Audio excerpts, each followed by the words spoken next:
ሰላም የቻናላችን ቤተሰቦች፣ ሰፊው ውቅያኖስ የፕላኔታችንን ከ70 በመቶ በላይ አካል ይሸፍናል።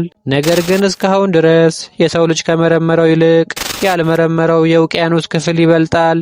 ሳይንቲስቶች እንደሚናገሩት ከሆነ ከ90 በመቶ በላይ የሚሆነው የባህር ወለል እስካሁን አልተነካም፣ አልተገኘም። በዚህ ቪዲዮ በሳይንቲስቶችና በአሳሾች ዘንድ ታላቅ መደነቅንና ክርክርን የፈጠሩ በውቅያኖስ ጥልቅ ውስጥ የተሰወሩ 4 እጅግ አስገራሚና ምስጢራዊ ቦታዎችን ይዘንላችሁ ቀርበናል። እነዚህ ቦታዎች እንዴት ሊፈጠሩ ቻሉ? ከሰው ልጅ ታሪክ መጽሐፍ የጠፉት ስለምንድን ነው? መልሱን አብረን እንፈልግ። እስከ መጨረሻው ድረስ አብራችሁን ሁኑ። 4ኛ የዮናጉኒ ሐውልት ጃፓን። 4ኛው ምስጢራዊ ቦታ በጃፓን የባህር ዳርቻ ስር የሚገኘው የዮናጉኒ ሐውልት ነው። በ1986 አንድ የባህር ጠላቂ ለሽርሽር ሲዋኝ በአጋጣሚ ይህንን ግዙፍ የድንጋይ መዋቅር አገኘው። ይህ ቦታ የሚያስገርመው ድንጋዮቹ የተጠረቡት ፍጹም በሆነ 90 ዲግሪ ማዕዘን ደረጃዎችና ሰፊ ሜዳዎችን በሚመስል መልኩ መሰራታቸው ነው። ሳይንቲስቶች እስካሁን በሁለት ወገን ተከፍለዋል። አንዳንዶቹ ይህ በተፈጥሮ የአፈር መሸርሸር የመጣ ነው ሲሉ፣ ሌሎቹ ግን ይህማ የሰው እጅ ያረፈበት የጥንት ስልጣኔ ማረጋገጫ ነው ይላሉ። ይህ መዋቅር የተሰራው ከ10 ሺህ ዓመታት በፊት ውሃው ከመጨመሩ በፊት ሊሆን ይችላል ተብሎ ይታመናል። 3ኛ ታላቁ ሰማያዊ ጉድጓድ ቤሊዝ። 3ኛው ቦታ ደግሞ ከቤሊዝ አገር ዳርቻ የሚገኘው ታላቁ ሰማያዊ ጉድጓድ ነው። ይህ ቦታ ከአየር ላይ ሲታይ ፍጹም ክብ ቅርጽ ያለው ሲሆን ስፋቱ 300 ሜትር፣ ጥልቀቱ ደግሞ 124 ሜትር ይደርሳል። ይህ ግዙፍ ጉድጓድ በበረዶ ዘመን ወቅት የተፈጠረ የውሃ ውስጥ ዋሻ ነበር።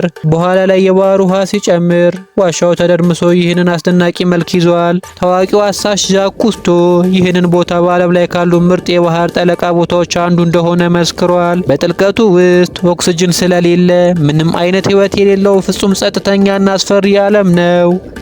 2ኛ ዶዋርካ የሰመጠችው ከተማ። 2ኛዋ አስገራሚ ቦታ በህንድ ውቅያኖስ ስር የምትገኘው የዶዋርካ ጥንታዊ ከተማ ነች። በህንድ ታሪክና እምነት ውስጥ ክሪሽና የተባለው አምላካቸው የገነባት የወርቅ ከተማ እንደሆነች ይነገራል። ለብዙ ዘመናት ይህ ታሪክ ተረት ብቻ ይመስል ነበር። ነገር ግን በቅርቡ አርኪኦሎጂስቶች በባህር ውስጥ 40 ሜትር ጥልቀት ላይ የጎዳና ላይ ምልክቶችን እና የውሃ መደቦችን አግኝተዋል። ይህች ከተማ ከ9000 ዓመታት በፊት የነበረች እንደሆነ የሚገመት ሲሆን የሰው ልጅ የስልጣኔ ታሪክ ከመረጥነው በላይ ወደ ኋላ እንደሚሄድ ትልቅ ማረጋገጫ ሆናለች። 1ኛ የባልቲክ ባህር አኖማሊ ስዊድን። አንደኛውና ምናልባትም በዓለማችን ላይ ትልቁን ክርክር የጫረው ቦታ የባልቲክ ባህር አኖማሊ በመባል ይታወቃል። በ2011 የስዊድን ባህር ጠላቂዎች በባልቲክ ባህር ወለል ላይ አንድ እንግዳ ነገር አገኙ። ይህ ነገር ክብ ቅርጽ ያለው ሲሆን ቁመቱ 60 ሜትር ይደርሳል። የሚገርመው ነገር ጠላቂዎቹ ወደዚህ ነገር ሲቃረቡ ያላቸው የሳተላይት ስልኮችና የኤሌክትሮኒክስ ዕቃዎች ሙሉ በሙሉ ስራ ያቆማሉ። ከቦታው ሲርቁ ግን መልሰው ይሰራሉ። ብዙ ሰዎች ይህ ከሌላ ዓለም የመጣ መንኮራኩር ፍራሽ ነው ሲሉ፣ ሳይንቲስቶች ግን ልዩ ተፈጥሮ የእሳተ ገሞራ ድንጋይ ነው ይላሉ። እውነታው ግን እስካሁን በውል አልታወቀም። ውድ ተመልካቾቻችን ዛሬ የተመለከትናቸው 4 ቦታዎች ውቅያኖስ ምን ያህል ምስጢራዊ እንደሆነ የሚያሳዩን ጥቂት ማረጋገጫዎች ናቸው። ከነዚህ 4 ቦታዎች የእናንተን ትኩረት ይበልጥ የሳበው የትኛው ነው? የባልቲክ ባህር ወለል ወይስ የሰመጠችው የዶዋርካ ከተማ? ሐሳባችሁን በኮሜንት መስጫው ላይ አካፍሉን። ቪዲዮውን ከወደዳችሁት ላይክ ማድረግ እንዳትረሱ።